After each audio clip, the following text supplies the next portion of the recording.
Hi traders, welcome to part 5 of my series on how I won trading competition in 2022. So in part 4, you saw how I had a whole bunch of accounts and I was leading most of the way in like first, second, third, fourth, fifth place. I had multiple entries in the competition. I was winning pretty much the whole way. But at the last week before the competition ended, second place winner started to creep up on my winning account, and I had stopped trading on my winning account to try and preserve it at 74k, but the second place winner went up to 62k, 64k, 68k, and then 24 hours before the competition ended, they overtook me by $1,000. I was super nervous. I had to go to a dinner party. I couldn't monitor my trades. I did have 2 EAs running on my one winning account, and I was just super nervous. So after my dinner party, I came back, checked on my trades, and it was up at 76,000. So I quickly published using FMS Blue and then took it off, just in case my EA decided to start going to massive drawdown. And I noticed that the second place winner was consistently publishing. Maybe they went to bed. They weren't doing the publish and start publishing strategy that I'm doing. So currently at about 76,000. Second place winner is at 75,000. There's only 1,000 lead. Super nervous. But it is my bedtime. It is close to midnight, and I can't monitor this all night. So I'm going to go to sleep. My EAs are still trading. See what happens in the morning. Hi traders, it is the morning, 2 hours before the competitions are going to end, and I'm gonna win. It was really nerve-wracking in the past few hours. My EA did trade overnight, and it finally hit the highest equity of 95k. The second place winner, good for them. Looks like they've jumped down a bit. They were at about 76k equity. Looks like they've gone down a little bit, but I won. Yay! So this is a snapshot of the trades I took just before I went on the party. So Friday night, I kicked off the EA and started trading, and then there was a massive spike. That was due to CPI inflation, I think hitting a top 40-year high. So massive moves in the market. What I did, I was lucky at this time because I had a little script that took effect and just closed all my trades when a specific target had been hit. So lucky I didn't get caught up in that one. After I came back from the party, I had a look again. Was the trading condition still right? I thought it was. So I kicked it off again and continued trading. So the result was about 19,000 in profit with a stop loss of about 78k. My Euro CHF trade didn't do so well. It did make a small profit before that massive spike in the market. And afterwards I did kick it off again, but it really went nowhere. So this did not add to my winnings at all. So here is my PayPal page showing the 1,500 I received from Alex for winning first prize in the trading competition. Now that the competition's over, I think it's important to reflect on what we've learnt. So the plan was to very carefully read the rules, make sure all our accounts abide by the rules. And the most important rule was you can have as many demos accounts as you want, and you have to trade for 5 consecutive weeks.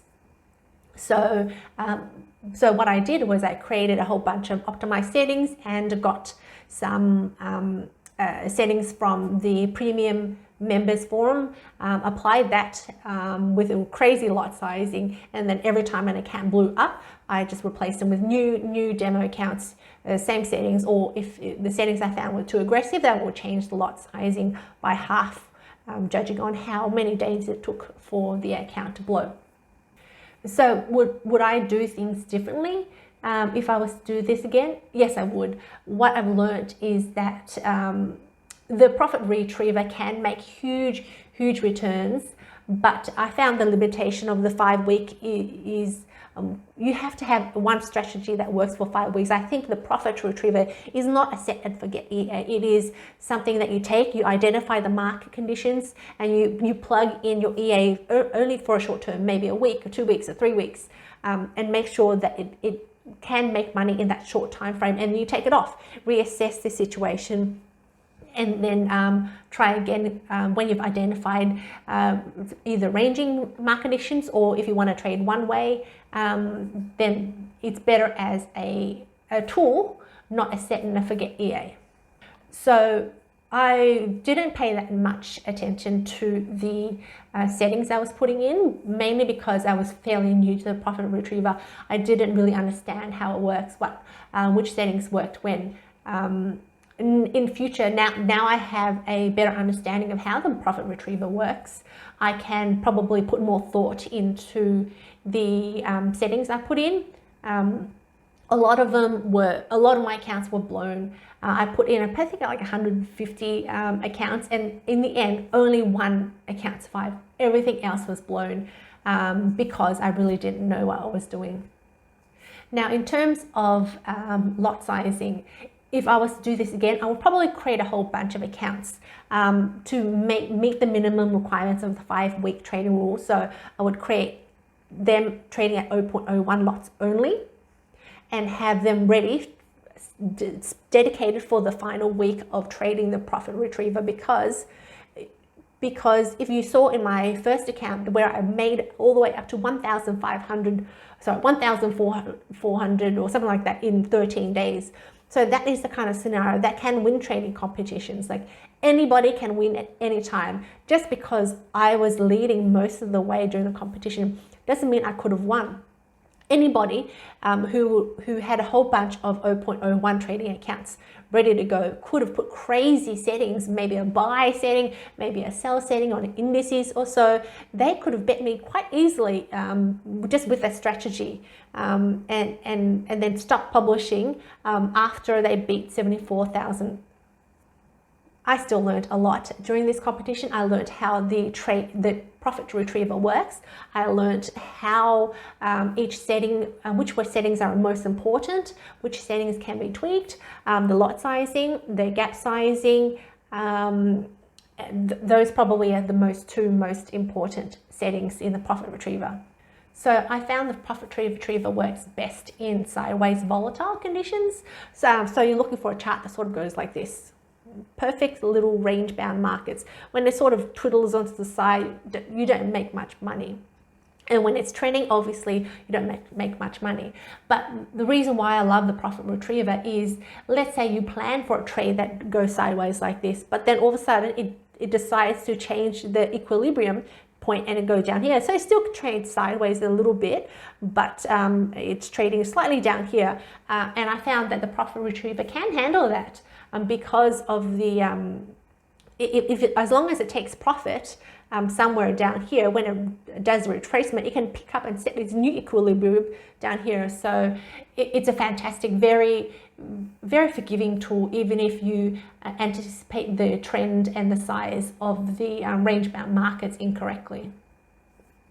So after this competition, the profit retriever is my favorite EA. It's so good. It can trade trending markets, it can trade sideways markets. All you have to do is tweak the gap sizing and the lot sizing to match the current market conditions and trade it for a short term. Stop it after you've made a certain amount, like 100% on your equity. Reassess the market conditions again, and then place another trade.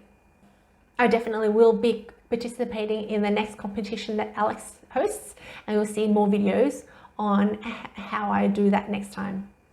Bye.